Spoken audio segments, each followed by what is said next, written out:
X अधिक 3, x वजा 9 आणि एक्स वजा 3 ह्या तीन संख्या जर प्रमाणात असतील तर एक्स बराबर किती असा प्रश्न विचारला.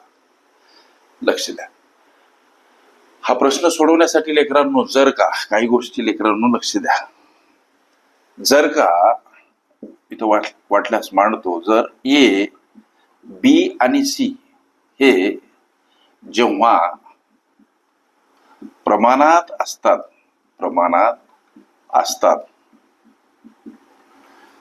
तेव्हा यांची सोडवण करण्यासाठी लेकरांनो बी वर्ग बराबर एसी ह्या सूत्राचा अवलंब केला जातो. ह्या काही गोष्टी ध्यानात ठेवा, लक्षात घ्या. अवलंब केला जातो. मग आता इथं ए कोणता हो, समजा उदाहरणार्थ आम्ही ए पहिली संख्या समजायची एक्स अधिक 3.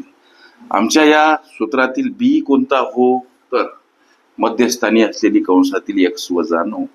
आमच्या या सूत्रातील सी कोणता हो, तर शेवटची एक्स वजा 3.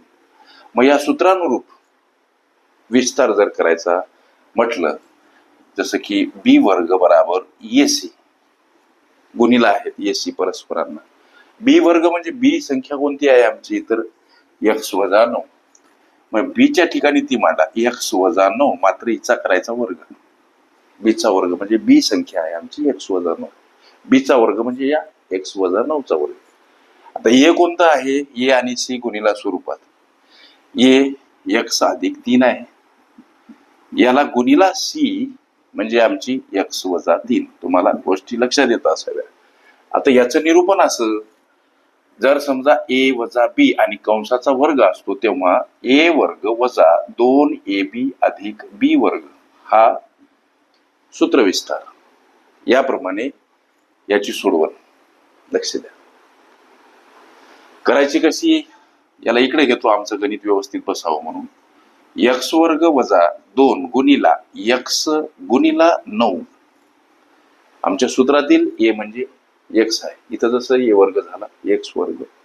लक्षात घ्या. वजा 2 ए बी आहे, वजा 2 आमचा ए एक्स आणि बी 9 आहे, वजा 2 ए बी अधिक बीचा वर्ग. आमचा सूत्रातील बी म्हणजे 9 आहे म्हणून 9चा वर्ग. हे इकडलं हा विस्तार झाला. पुढे चला, याचा गुणाकार करायचा. पहिल्याने एक्स न या कंसातील पदाला गुणा. एक्स गुणिला एक्स काय हो, एक्स वर्ग. एक्स गुणिला वजा 3 काय हो, तर वजा 3x. आता या अधिक 3 या कंसातील पदाला गुणा. हे दोन कंस किंवा कंसातील पद परस्परांना गुणिला आहे. मग अधिक 3 गुणिला एक्स म्हणजे अधिक 3x असा गुणाकार. अधिक वजा वजा होतात, 3 तिरी 9. गोष्टी लक्षात घ्या. वजा 3x अधिक 3x. एक संख्या अधिक एक संख्या वजा. जेव्हा संख्या सारख्या असतात तेव्हा त्या दोन्ही संख्यांचा लोप होतो. हा गणितीय गुणधर्म.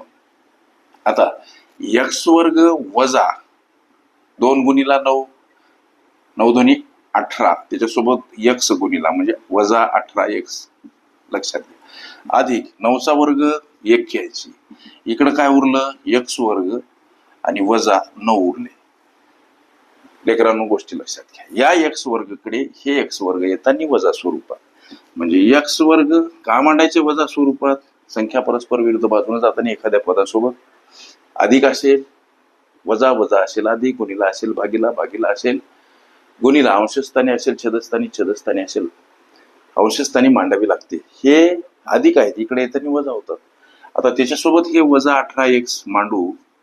गोष्टी लक्षात घ्या. इकडं वजा 9 कड जाताना अधिक 81 वजा 81 अशा स्वरूपात मांडायचे.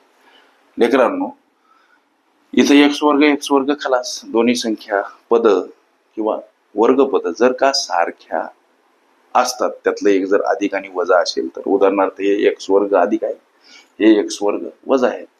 एक पद अधिक एक पद वजा आणि ते पद जर सारखे असतात तर त्या दोन्ही पदांचा लोप होत असतो. हे गणितीय गुणधर्म लक्षात ठेवा. आता वजा 18x उरले सर इकडं, आणि इकडं गोळाबेरीज वजा 9 वजा 81. दोन्ही संख्या वजा तेव्हा करायची असते बेरीज, मात्र चिन्ह द्यायचं असते वजाचं. म्हणजे ही गोळाबेरीज वजा 90चं, वजा वजा चिन्ह खलास. 18 एक्स आणि बराबर 90. एक्सला एकटं करा. 90 कड जाताना 18 भागीला एक्सची किंमत काय विचारली असा प्रश्न. हा भाग जातो 5 न लेकरा. एक्स म्हणजे किती तर 5 हे एक्सचं मूल्य.